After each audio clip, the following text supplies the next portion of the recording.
Argentina está recuperando sus reflejos y cuando Argentina está recuperando sus reflejos, ¿no? Ajustaste el cinturón. Cuando digo ajustar el cinturón, no estoy diciendo ajustaste el cinturón de la economía.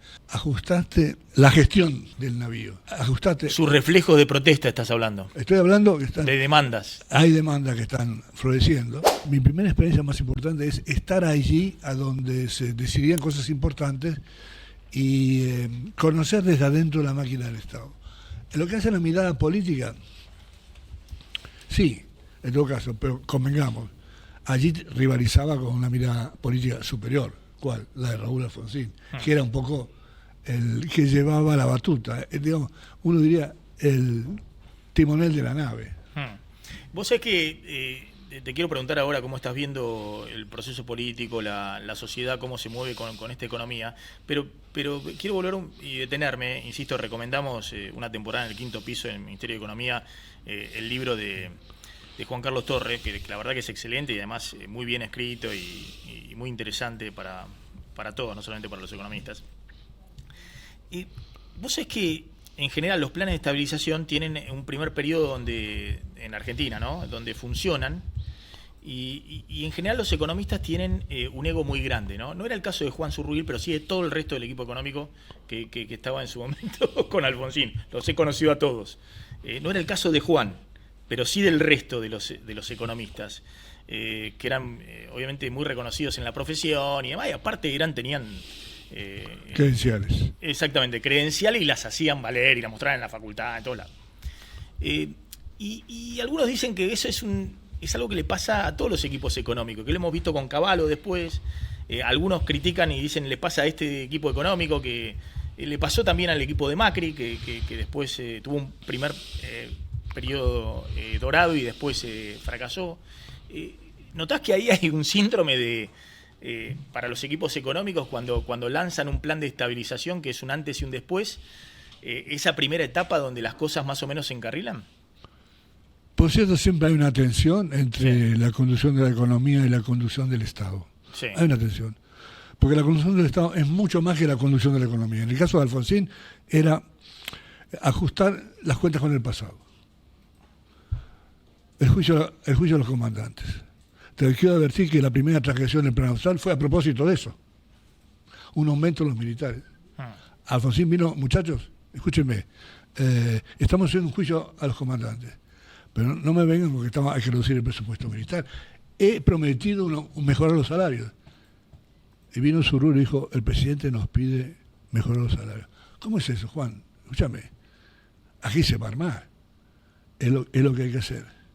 Y esa consigna es lo que hay que hacer, es la que de un modo u otro nos ubicó a todos.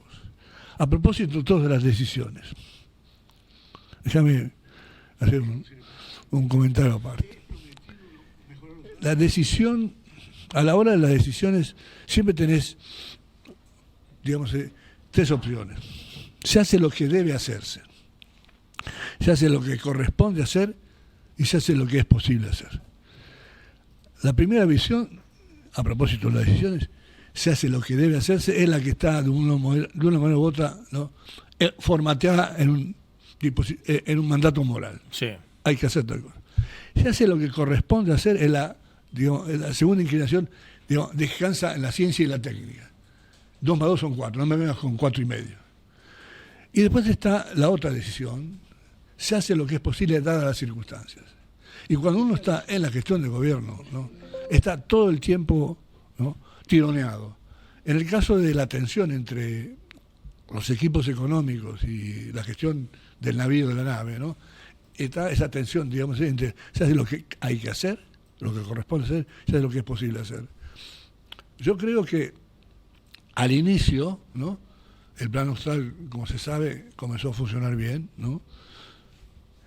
Y comenzó a funcionar, era un experimento, nadie lo había hecho, ninguno de los que lo estaba poniendo en marcha conocía un eventual resultado. Fue una apuesta a la que se sumó, por cierto, Alfonsín detrás de nosotros.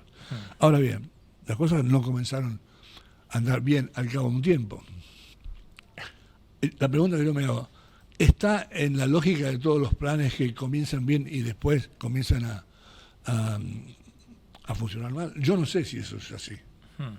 En el caso del plan austral comenzó a desgranarse, a deshilacharse por efectos de una coyuntura política que se vivía en ese momento. Reclamos de aumento de gasto público en distintas áreas de... No, en este caso voy al punto, sí. ¿no? Aumento de salarios militares. Sí. Se le había prometido una X cantidad, vinieron con el cheque que se firmó, ¿cómo es eso? Y sí, ahora corresponde. ¿Cómo que corresponde? ¿No? ¿Y con qué? Busquen la manera. En todo caso, voy a esto. Los planes siempre con el riesgo de deshilacharse. ¿Cuáles? Los que comienzan bien. ¿Cuándo un plan comienza bien? Cuando cambian las expectativas. Los planes son eficaces cuando hacen un shock. Allí donde hay un shock, esto es, no se cambian las expectativas. No se va contra, no digo la enfermedad holandesa, la enfermedad argentina, ¿no? La inercia inflacionaria, ¿no? Sí. Ahí estamos fritos. En el caso del equipo económico tuvimos que lidiar al poco tiempo, ¿no? Con una política que no se acomodaba demasiado a las circunstancias. De modo que la pregunta es, repetímela. No, la pregunta es si hay un momento donde te crees Gardel. Es un momento donde vos contás en tu libro, no sé, que viene Machiné al despacho de Surruil, la inflación que venía, no sé, antes de lanzar el plan austral, no sé, 20% mensual, 25% mensual, pasa a 2-3%, y se ponen a llorar. Efectivamente, digo, escúchame. O lagrimean, digamos, no pueden creer. En primer lugar, es un experimento. Sí. Entonces, cuando el experimento resulta que funciona, vos tocás el cielo con las manos, no podés creer. A partir de ese momento, tratás de mantener el programa, pero, digamos, una vez que el shock de una manera u otra se ha ido disminuyendo, lo que ocurre es que el cuerpo económico y social comienza a recuperar sus reflejos. Claro. Vos lo contás, dicen, bueno, ya está, terminaron con la inflación o resolvieron el problema de la inflación, ¿no? Que venía, no sé, 300% anual. Entonces le aparecen multiplicidad de demandas más allá de frename la inflación, ¿no? O acomodame la economía. Mediados del 85, Alfonsín gana la elección de medio término, un batacazo total. Eran ustedes aclamados por Alfonsín, los tenía ahí arriba, digamos, pero después empiezan todas las presiones. Empiezan todas las presiones, algunas de índole político. Que es la idea de la estabilización ya se logró. ¿Cómo que la estabilización se logró? Me acuerdo que Adolfo Canedo dijo, esto puede durar 15 años para la inflación argentina. ¿Cómo 15 años? Los argentinos están todo el tiempo esperando dar la vuelta a la esquina. No se acomoda a la idea de un cambio parsimonioso. Y un país con el pasado que tiene por delante, sí, un trabajo de zapa, lento, complicado. Y entonces, si vos no te acomodás a esa idea, perdiste. Y nosotros experimentamos eso, ¿no? Y te diría que después de un año, a través del equipo económico, que vos decías, se sentían Gardel, sí, pero a poco tiempo no, ya no lo eran. Lo que era un equipo técnico se convirtió en un equipo de bomberos. La tarea era entonces, definida de esos términos, era alargar el horizonte temporal de ese gobierno. Cuando digo alargar el horizonte temporal del gobierno, es llevarlo al punto que se había proclamado el gobierno, que es entregar un presidente civil a un presidente civil. Terminar el mandato. Te traigo a este presente, ¿no? A esta coyuntura. Hemos dialogado en algún momento de toda esa experiencia y lo que escribiste en el libro. Claro.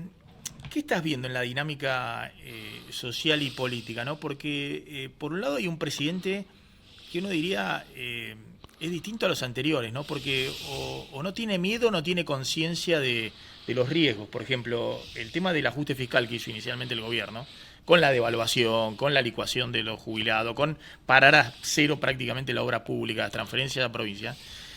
Cuando uno lo escucha a él, a Sturzenegger, realmente ellos estaban convencidos de que la sociedad los iba a aplaudir, que no es que los iba, como creían todos los políticos peronistas y demás, que los iban a llevar puestos, sino que la sociedad los iba a aplaudir. Y no sé si los aplaudieron por el ajuste, pero poco menos, digamos, ¿no? Fue un ajuste muy fuerte, hay 70.000 empleados públicos menos en el sector público nacional, 20% del plantel. Y la sociedad, que es un clima de época, festejó eso. Ese aspecto, en una primera etapa, lo festejó. Ahora vamos a discutir si lo sigue festejando, ¿no? A propósito de la experiencia que estamos viviendo hoy día, Sí. colocarla en una perspectiva más larga. Hace muy poco que estamos en esto. Hace muy poco que estamos en esto. Todavía no somos 4 años. Ubicate en 2 experiencias anteriores. Yo creo que estamos viendo una temporada. Una de las tantas temporadas que conoció la Argentina. De modo que hay que de alguna manera administrar lo que tenemos por delante con esa referencia histórica. Y cuando hablamos con esa referencia histórica, digo, es muy poco tiempo para saber a dónde estamos yendo. Pero de todos modos, hemos llegado a un punto que suena hoy día medio como un punto de quiebre. Ah, mirá. Suena como un punto de quiebre. ¿En qué sentido? Bueno, que esa expectativa inicial, ¿no? Ese cheque en blanco, si vos querés, con el cual buena parte, no digo toda, buena parte de la sociedad acompañó este experimento, hoy día se está pasando en el mostrador. Hay una cantidad de tipos que están haciendo cola diciendo, che, pero escúchame. Y entonces está, ¿cómo? La inflación ha bajado así, pero agregan otras demandas. ¿Cómo es explicable que la gente agregue otras demandas? No se trata apenas de llegar a fin de mes, se trata de tener la posibilidad de llegar a fin de mes, que es el rumor que hoy día cunde, que es la caída del empleo. De modo que, ¿cómo se realma esto en materia de los economistas? Pero sí se puede observar hoy día, ¿no?, un síntoma recurrente. Argentina está recuperando sus reflejos, y cuando Argentina está recuperando sus reflejos, ¿no?, ajustate el cinturón. Cuando digo ajustar el cinturón, no estoy diciendo ajustate el cinturón de la economía. Ajustaste la gestión del navío. Ajustate. Su reflejo de protesta estás hablando. Estoy hablando que de demandas. Hay demandas que están floreciendo. Esas demandas están floreciendo con cierto decalaje, con cierta distancia. Porque hay una cosa muy importante. No solo lo que decíamos recién, fue un acompañamiento. Fue algo más. Se redimensionaron las expectativas. Es decir, en el menú de buena parte de los argentinos, ¿no?, comenzó a brillar más, con más importante, ¿no?, una expectativa normal, de normalidad. La expectativa de normalidad es una expectativa distinta a la expectativa de progreso. Simplemente es salir de la noche. De modo que en buena parte de ese acompañamiento es que la esperanza se reacomodó a una circunstancia. Y ese reacomodamiento de la esperanza hoy día me parece que está girando en el aire. Que es un riesgo, obviamente, para todo gobierno. Es un riesgo para todo gobierno. Para un gobierno, más todavía, y aquí me permito un comentario, un gobierno conducido por gente que no tiene experiencia pública. En la Casa Rosada, los que están allí hace 5 años no estaban en el mundo público, estaban en alguna otra cosa. Sí. Y yo creo que en el momento en donde la política, digamos, ha sido tan desprestigiada, hay que reponer un poco, ¿no?, esta es de la experiencia en el sector público como una credencial importante para gestionar el timón de la nave. Hoy día uno resiente, ¿no?, un poco de expertise político, no estoy hablando de expertise técnico, ¿no?, en la gestión de la nave. Hay gente que no ha tenido experiencia. Si uno deja de lado el 5.º piso, ¿no?, si uno mira fuera del 5.º piso, va a encontrar efectivamente, ¿no?, un elenco político, ¿no?, en donde hay mucha improvisación. Hace poco salió hace 2 días, en La Nación, un editorial. La peculiaridad de La Nación es que los periodistas son muy críticos al gobierno, el editorial de La Nación es más sobrio. y el editorial se llamaba Proteger a Milei. ¿De quién? Yo diría esta altura del partido de sí mismo. Y ese eso del cual es muy poco lo que se puede hacer. Ahora, Juan Carlos, respecto a eso, y vos también has estudiado mucho y has conocido, digamos, a figuras del peronismo, ¿no? Milei llega, obviamente, con un discurso de mucho enojo, de mucha bronca, que expresaba también una bronca de la sociedad respecto a su representación política, ¿no? Milei puteaba siempre, puteó a todo el mundo, pero al putear a los políticos la gente se sentía identificada con eso, ¿no? Y ahí algunos plantean, es un poco esto de identificar al adversario, ¿no? De que identificar a quién putea para que no me puteen a mí, ¿no? Se construye mucho en la política hoy así, ¿no? Con el odio al adversario político. ¿Vos ves que eso le puede hoy funcionar? Porque se lo ve a Milei que sigue muy enojado, más allá de lo personal, en su estrategia, ¿no? Diciendo, bueno, es la casta, son los políticos, son las corporaciones, es Roca, es Madane, lo que generaron una realidad en la cual ellos se enriquecieron y vos no pudiste progresar. Es un poco básicamente el discurso. ¿Vos crees que eso ya no le es efectivo o que puede de alguna manera abrir el camino para otro periodo a partir de 2027? A propósito de qué encarna el triunfo de Milei, Sí. Ubiquémonos. A él lo votó el 30%. Ganó, efectivamente, Sí. pero por votos prestados y no por las consignas de Milei. La consigna de Milei, ese tono exaltado, borrón y cuenta nueva, ¿no? La casta, el motosierra, me parece que era la expresión de un 30% del electorado. Se extrapoló, se extendió ese 30%, ese sentir del 30% al resto, 40 y pico por ciento. Pero me parece que el resto lo acompañaba con más reticencia. Y creo que lo que ha sido, mire, ha sido congruente con ese sentimiento limitado que lo promovió en el poder. Tanto es así que los que lo acompañan más tarde no suscriben ese tono airado con que él tiene. Y todo, se ha vuelto un lugar común, ¿no? Ya es irrisorio lo que estamos viendo en la vida pública. Cómo es criticado el gobierno por sus maneras. Entonces pienso yo que sus maneras son, me parece, tienen algo que ver con el ADN. El ADN de un gobierno que, de una manera, para redefinir el juego político, ha encontrado este y otros gobiernos en el mundo, ¿no? El recurso de la iracundia, ¿no? A donde uno estaba esperando, ¿no? El recurso a una retórica, si quieren, más ecuménica, más abarcadora. Pero es privativo de Milei porque el otro día Jorge Carrera, un economista vinculado al peronismo, hace un gráfico donde dice 30% de un lado, 30% del otro, ¿no? Más o menos. A Cristina también le pasó, ¿no? Tenía un grupo que eran los que planteaban la revolución y que todo lo que estaban en contra eran traidores a la patria y empleados de Mañeto. Y del otro, el núcleo duro del antikirchnerismo que se expresó en la crisis del campo, ¿no?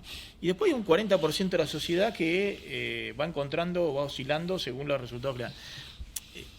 ¿No ves que Milei tienen claro que tiene que construir sobre mantener a lo suyo? Y después, en todo caso, el año que viene, y si la economía le resulta, ese núcleo no peronista o antiperonista se volcará hacia él si no tiene otra representación política. Bueno, ¿es lógica esa construcción o...? Me parece que sí, ¿no? Sí. Es la que parece. Uno todo el tiempo trata de encontrar lógica ante una realidad caótica. Claro. Entonces hace hipótesis como la que vos marcás. Sí.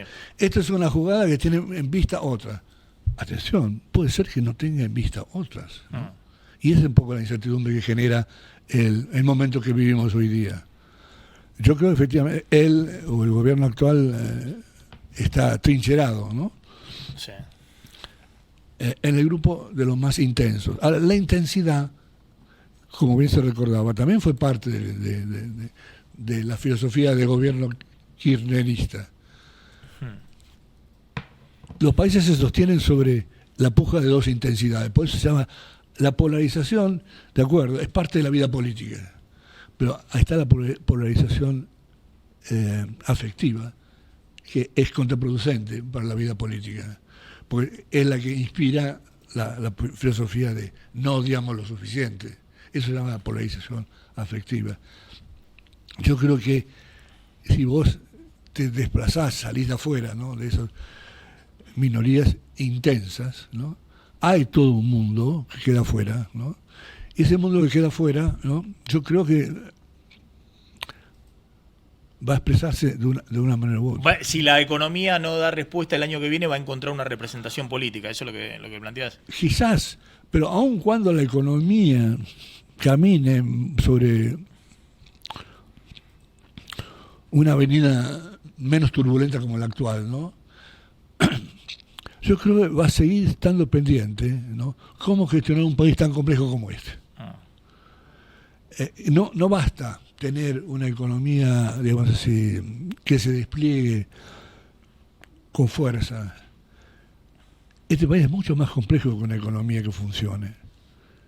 A propósito de economía que funcione, estaba escuchando parte de la conversación. En términos de sus demandas sociales. No, Yo te lo planteo. La economía que funcione es una economía parcial. No, yo te lo planteo porque, bueno, ustedes vieron bien cómo después de Alfonsín llegó Menem.